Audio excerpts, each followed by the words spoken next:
ఈ విధంగా తెలంగాణలో క్రొనలాజికల్ ఆర్డర్‌లో చూసినప్పుడు కాకతీయ వంశ స్థాపన అనేది ప్రారంభంలో రాష్ట్రకూటులకు సామంతులుగా, ఆ తర్వాత కాలంలో పశ్చిమ చాళుక్యులకు సామంతులుగా, ఆ తర్వాత కాలంలో స్వతంత్ర రాజులుగా, స్వతంత్ర రాజ్యంగా ఎదిగిన విధానం కనిపిస్తుంది. ముఖ్యంగా 1000 సంవత్సరం నుంచి 1162 సంవత్సరం వరకు కాకతీయుల పాలన అనేది సామంత రాజ్యాలుగా కొనసాగి 1162 రుద్రదేవుడు లేదా ప్రతాపరుద్ర వన్గా ఉన్నటువంటి మలి కాకతీయుల్లో తొలి కాకతీయ గొప్ప రాజు అయినటువంటి ప్రతాపరుద్ర వన్ దగ్గర నుంచి కాకతీయుల ప్రస్తావన అనేది స్వతంత్ర రాజ్యాలుగా అవతరించిన విధానం అనేది చూడవచ్చు. ఆ విధంగా మలి కాకతీయులో రుద్రదేవుడు కాంచి ఇక్కడ ఒక చిన్న కోడ్ కూడా పెట్టుకోవచ్చు. మలి కాకతీయుల్లో గొప్ప రాజుల కోడ్ కూడా రూమ గరుప రుద్రదేవుడు, మహాదేవుడు, గా అంటే గణపతి దేవుడు, రు అంటే రుద్రమాదేవి, ప అంటే ప్రతాపరుద్రుడు, 2 అన్నట్టు. ఫస్ట్లో రుద్రదేవుడు లేదా ప్రతాపరుద్ర 1 ఉంటుండు, చివరిలో కూడా ప్రతాపరుద్ర 2 ఉంటుండు. రుద్రదేవునికే ప్రతాపరుద్ర 1 అనే పేరు కూడా ఉంది. ఇటు చివరిలో కూడా ప్రతాపరుద్రుడు అంటే మలికాకతీయుల చిట్ట చివరి రాజు లేదా కాకతీయుల్లో చిట్ట చివరి రాజు ప్రతాపరుద్రుడు 2 తోటి 1323 సంవత్సరంలో మన మహమ్మద్ బిన్ తుగ్లకు ఆయనని బంధించి తీసుకెళ్తున్న తరుణంలో నర్మదా నదిలో దూకి ఆత్మహత్య చేసుకోవడంతో కాకతీయుల ప్రస్తావన అనేది క్లోజ్ అవుతుంది. ఆనాటి కాలంలోనే కాకతీయ సామ్రాజ్యం చాలా గొప్ప సామ్రాజ్యం. తెలుగు ప్రాంతాల్లో ఉన్నటువంటి రాయలసీమ కావచ్చు, ఆంధ్ర కావచ్చు, తెలంగాణ 3 ప్రాంతాలను ఏకం చేసి పాలించినటువంటి గొప్ప రాజవంశం కాబట్టి ఈ తరుణంలో ప్రతాపరుద్రుడు ఎప్పుడైతే నర్మదా నదిలో దూకి ఆత్మహత్య చేసుకున్న సంఘటన ఉందో ఆ తర్వాత 2 సంవత్సరాల కాలంలో అంటే 1323లో కాకతీయ సామ్రాజ్యం క్లోజ్ అయిందని చెప్తున్నాం. ఒక 2 ఇయర్స్ గ్యాప్లో 1325లో 3 రాజ్యాలు తెలుగు ప్రాంతాల్లో వెలవడం జరిగింది. కాకతీయులంతా 3 రాజ్యాలు వెల్లవిరచడం జరిగింది. దాంట్లో తెలంగాణలో మసునూరి కాపయ రాజ్యాలు, మసునూరి రాజ్యాలు, ఇంకొకటి పద్మనాయక రాజ్యాలు లేదా రేచర్ల రాజ్యాలని కూడా చెప్పుకోవచ్చు. మూడవది ఆంధ్ర ప్రాంతాన్ని పాలించినటువంటి రెడ్డి రాజ్యాలు. తెలంగాణలో 2 రాజ్యాలు వెలువరిసినాయి. ఒకటి మసునూరి రాజ్యాలు, రెండవది పద్మనాయక లేదా రేచర్ల రాజ్యాలు. ఆంధ్ర ప్రాంతంలో ఉన్నటువంటి 3వ రాజ్యం రెడ్డి రాజ్యం. ఈ 3 కూడా 1325లో మొదలు కావడం జరిగింది. ఎందుకంటే 1323లో కాకతీయ సామ్రాజ్యం క్లోజ్ అయింది కాబట్టి ఇవి స్టార్ట్ కావడం జరిగింది. ఆ విధంగా ఆనాటి కాలంలోనే ఒక 40 సంవత్సరాలు మాత్రమే పాలించినటువంటి మసునూరి రాజ్యాలు, దాంట్లో ప్రధానంగా పీకే అనే 2 రాజులు ఉంటారు. పి అంటే ప్రోలయ నాయకుడు, కే అంటే కాపయ నాయకుడు. పీకే రాజు, పీకే మనకు ఆల్రెడీ అమెరికన్ పిక్చర్ కూడా ఉంది, ఆ విధంగా గుర్తుపెట్టుకోవచ్చు. పీకే ప్రోలయ నాయకుడు, చిట్ట చివరి రాజు కాపయ నాయకుడు. ఈ కాపయ నాయకుడిని అక్కడ తెలంగాణ ప్రాంతంలో ఉన్నటువంటి మరొక రాజ్యం రేచర్ల పద్మనాయకుల రాజ్యం ఏదైతే ఉందో అందులో ఉన్నటువంటి అనపోత నాయకుడు కాపయ నాయకుడిని అంతమొందించి మసునూరి రాజ్యాలని కూడా కలుపుకొని తెలంగాణలో ఒక పెద్ద రాజ్యంగా అవతరించడం జరిగింది. కానీ వీళ్ళు కూడా ఎక్కువ కాలం ఏమి నిలవలేదు. 1325లో ప్రారంభమైనటువంటి పద్మనాయక రాజ్యాలు 1475 సంవత్సరానికి వచ్చేసరికి అప్పటికే భారత్లో దక్షిణ భారతంలో గొప్ప రాజ్యంగా ఉన్నటువంటి బహుమని సుల్తాన్ల దాడులకు తట్టుకోలేక వీళ్ళు కూడా ఆ రాజ్యంలో కలిసిపోవడం జరిగింది. అంటే అక్కడ ఉన్నటువంటి బహుమని రాజు వీళ్ళని ఓడించి ఈ పద్మనాయక రాజ్యాలు దాంట్లో బహుమని సుల్తాన్లో కలవడంతో తెలంగాణ ప్రాంతం కొంతకాలం బహుమని సుల్తాన్ల పాలనలోకి పోయినట్టుగా చెప్పుకోవచ్చు. సో బహుమని సుల్తాన్ల పాలన భారత్లో 1347లో ప్రారంభమై అసన్ గంగు బహుమని అని 1347లో ప్రారంభమై గుల్బర్గా రాజధానిగా వాళ్ళు ప్రారంభమై ఆ తర్వాత 1512లో బహుమని సుల్తాన్లు కూడా కొంతవరకు వాళ్ళ ప్రభావం క్షీణించడంతో 5 రాజ్యాలుగా విడిపోవడం మనకు కనిపిస్తుంది. దాంట్లో 1512లో దాంట్లో భాగంగా వెలువరిసిన రాజ్యమే కుతుబ్షాహి. మళ్ళీ కుతుబ్షాహీల పాలనలో తెలంగాణ ప్రాంతం ఇక మత సామరస్యంగా చాలా గొప్పగా వెలువరిసిన సంగతి తెలిసిందే. ఈ విధంగా కుతుబ్షాహీల పాలన అనేది మళ్ళీ బహుమని సుల్తాన్ల అనంతరం ప్రారంభమవుతుంది.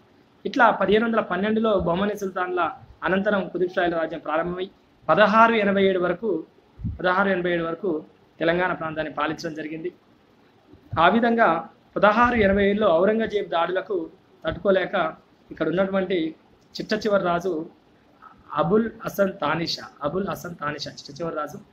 ఈయనని గోల్కొండ సామ్రాజ్యంలో ఉన్నటువంటి చిట్ట చివరి రాజు ఈయన.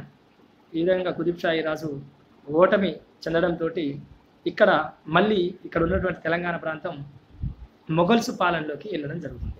అది కూడా కొంతకాలం మాత్రమే. 1687 నుంచి 1724 సంవత్సరం వరకు ఇది మొఘల్స్ పాలనలోకి పోవడం జరిగింది.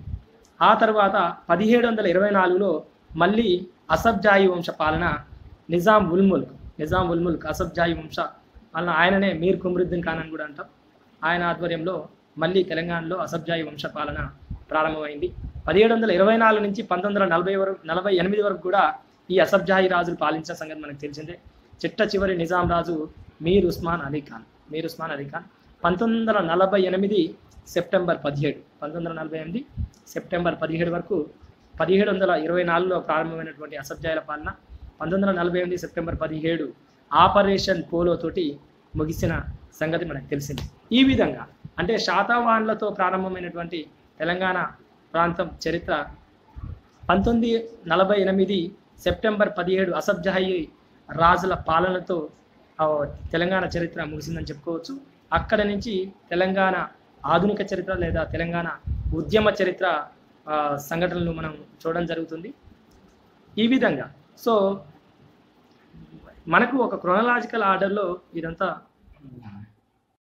ఈ విధంగా తెలుగు ప్రాంతాలని ఏకం చేసి పాలించినటువంటి 3 రాజవంశాలు శాతవాహన వంశం, ఆ తర్వాత కాకతీయ వంశం, ఆ తర్వాత కుతుబ్ షాహీ వంశం.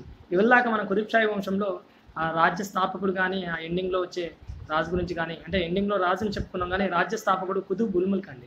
1512లో ఆయనకు అవకాశం ఉన్నప్పటికీ 1518 వరకు వీర విధేయుడిగా అక్కడ ఉన్నటువంటి బహుమనీ సుల్తాన్కు ఇంకా ఆయన కాలంలోనే పాలన చేసినట్టు చెప్పుకోవడం జరుగుతుంది. 1512కు 5 రాజ్యాలుగా విడిపోయినప్పటికీ కూడా ఈ గోల్కొండ సామ్రాజ్యం మాత్రం 1800 వరకు బహుమనీ సుల్తాన్కు ఒబీడియంట్గా ఉన్నట్టు చరిత్రలు చెప్పడం జరుగుతుంది. సో ఈ విధంగా కుతుబ్ షాహీలకు సంబంధించిన రాజ్యపాలన కుతుబ్ ఉల్ ముల్క్తో స్టార్ట్ అయ్యి మన అబుల్ హసన్ తానిషాతో ఎండ్ అవుతుంది. అదేవిధంగా అసఫ్జాహీల వంశపాలన అనేది నిజాం ఉల్ ముల్క్తో స్టార్ట్ అయ్యి మీర్ ఉస్మాన్ అలీ ఖాన్తో ఎండ్ అవుతుంది. అదేవిధంగా కాకతీయుల స్థాపన అయితే కాకతీయుల్లో ప్రధానంగా కాకతీయుల్లో రాష్ట్రకూటులకు సామంతులుగా ఉన్నప్పుడు కొంతమంది రాజుల పేర్లు, అదేవిధంగా తర్వాత పశ్చిమ చాళుక్యులకు సామంతులుగా అయినప్పటికీ వాళ్ళ ప్రభావం మరి ఒక విధంగా, ఆ తర్వాత మలి కాకతీయులు అయినటువంటి రుద్రదేవుని దగ్గర నుంచి లేదా ప్రతాపరుద్ర 1 దగ్గర నుంచి ప్రతాపరుద్ర 2 వరకు ఒక విధంగా చదువుకోవడం జరుగుతుంది. అయితే ఒక్కసారి కాకతీయ రాజుల పేర్లు కూడా చూస్తే ఆ కాకతీయుల్లో ముఖ్యంగా కాకతీయ వంశ మూల పురుషుడు వెన్నయ్య మాత్యుడు. అయితే ప్రధానంగా చరిత్రలో ఇప్పటికి కూడా అస్పష్టమైన ఆధారాలే ఉన్నాయి. గత చరిత్ర అంటే పివి పరబ్రహ్మ శాస్త్రి చరిత్రకారుల పుస్తకాల్లో ఒక విధంగా, బిఎస్ హనుమంతరావు చరిత్రకారుల పుస్తకాల్లో ఒక విధంగా వీటి ఉందని. వెగు బేయగు అంటే కాకతీయుల వంశవృక్షం. వెన్నయ్య మాత్యుడు, గుండయ్య, బేతియ, ఏరియ, గు అంటే గుండ్యన, కాకత్య గుండ్యన. వీళ్ళు కాకత్య గుండ్యన అంటే తొలి కాకతీయుల్లో కాకత్య గుండ్యన దగ్గర నుంచి కొంత ప్రభావం ఎక్కువగా ఉన్నట్టు కనిపిస్తుంది. ఎగు బేయగు ఇది మనం ఇప్పుడు తొలి కాకతీయుల కోడ్. ఇది తర్వాత దాళ్ళ తర్వాత మళ్ళా ప్రభావవంతంగా మారినటువంటి కాకతీయులు బెఫ్రో బెదుప్రో. బే అంటే బేతరాజు, ప్రో అంటే పోలరాజు, బెఫ్రో బెదుప్రో. బే అంటే బేతరాజు 2, దు అంటే దుర్గిరాజు 1, ప్రో అంటే పోలరాజు 2. బెఫ్రో బెదుప్రో ఇది తర్వాత కాకతీయులు. ఆ తర్వాత మలి కాకతీయులు, గొప్ప కాకతీయులు, స్వతంత్ర రాజులు కలిగినటువంటి స్వతంత్ర రాజ్యంగా వెళ్లివేసినటువంటి గొప్ప రాజ్యం ఇది కాకతీయ రాజ్యం. ఈ విధంగా ఇక అది కూడా రోమగర్భాన్ని గత ఇల్లాకనే చెప్పుకున్నాం మనం. ఈ విధంగా అంటే క్రోనలాజికల్ ఆర్డర్లో ఇట్లా చదువుకున్నప్పుడు అసలు ఫస్ట్ ఒకసారి మనం ఇలా వచ్చేసిన తర్వాత మనకు ఆ క్రోనలాజికల్ ఆర్డర్ వచ్చిన తర్వాత ఎక్కడైనా మనం ఏ పుస్తకం తీసుకొని ఏదైనా చదివేటప్పుడు ఓహో అంటే ఇక్కడ ఈ ఏరియాలో చదువుతున్నామా, ఇలా చదువుతున్నామా అనేది మనకు ఒక ఐడియా అనేది వస్తుంది. సో ఈ విధంగా క్రోనలాజికల్ ఆర్డర్ని ఫాలో అయిన ఫాలోఅప్ కాండి. ప్రతి క్లాస్ని కూడా ఇంకా చెప్పే ప్రయత్నం చేస్తా. ఇది ఒక క్రోనాలజికల్ ఆర్డర్ మాత్రమే. ఆ తర్వాత మీకు ఇప్పుడు క్రోనాలజికల్ ఆర్డర్ ఈ నా 3 వీడియోలు టీఎస్ఎస్టీకి సంబంధించి చూసిన తర్వాత ఒక్కొక్క వంశం గురించి మీకు బ్రీఫ్గా చెప్పడం జరుగుతుంది. అంటే శాతవాహన వంశం కావచ్చు, ఆ తర్వాత ముఖ్యమైనది అంటే మనం ప్రధానంగా ప్రీవియస్ ఓరియంటేషన్లో లేకపోతే కాంపిటేటివ్ ఓరియంటేషన్లో ఎక్కడ స్కోర్ వస్తుందో అక్కడే చదివే అవకాశం ఉంది. కాబట్టి ప్రధాన అంశాలు కాకతీయుల గురించి, కుతుబ్ షాల గురించి, అసఫ్ జాహీల గురించి, అదేవిధంగా శాతవాహన వంశం గురించి కొంత బ్రీఫ్గా, ఆ తర్వాత చిన్న వంశాలు ఈక్ష్వాకులు కావచ్చు, విష్ణుకుండిలు కావచ్చు, అదేవిధంగా వేములవాడ చాళుక్యులు కావచ్చు, తెలంగాణలో ముదిగొండని కేంద్రంగా పాలించుకున్నటువంటి ముదిగొండ చాళుక్యులు కూడా మనం చదవాల్సిన అవసరం ఉంది. ఈ విధంగా టీఎస్ఎస్టీని చూసుకున్న తర్వాత తెలంగాణ సాంస్కృతిక సమాజం, తెలంగాణలో చైతన్యవంతమైన సంఘటనలు, అక్కడ ఆ పార్టీని కూడా చదవాల్సిన రాజకీయ సాంస్కృతి చైతన్యం అనే లెసన్లో అక్కడ ఇంకా చదవాల్సిన అవసరం ఉంటుంది. అది కూడా మంచి ఒక టీఎస్పీఎస్ ఓరియంటేషన్లో, కాంపిటేటివ్ ఓరియంటేషన్లో క్వాంటిటీ బేస్డ్ ఉన్నటువంటి పార్ట్ అది.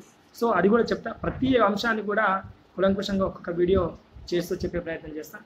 అయితే వీడియోని ఎక్కువ నిడివితో చేయలేని పరిస్థితి ఉంది కాబట్టి సాధ్యమైనంత వరకు 10 నిమిషాల్లో ఇంపార్టెంట్ ఓరియంటేషన్లో మాత్రమే బిట్లు అందించే ప్రయత్నం చేస్తాను. నా వీడియో నచ్చితే లైక్ చేయండి, నచ్చకపోతే డిస్లైక్ చేయండి. మీ డిస్లైక్ని కూడా ఒక విమర్శనాత్మక కోణంలో తీసుకొని ఇంకా మంచిగా చెప్పే ప్రయత్నం చేస్తాను. నచ్చినా నచ్చకున్నా సబ్స్క్రైబ్ మాత్రం చేసుకునే ప్రయత్నం చేయండి. ఎందుకంటే ముందు ఇంకా మీ కాంపిటేటివ్ పర్పస్ సంబంధించి ఇంకా చాలా వీడియోలు అందించే ప్రయత్నం చేస్తాను. ఇంకా నా వీడియోల కోసం ఎదురు చూస్తారని ఆశిస్తూ నన్ను ఇంకా మరింత ఉత్సాహంగా మీకు చెప్పే విధంగా ప్రోత్సహిస్తారని ఆశిస్తూ ఉంటాను.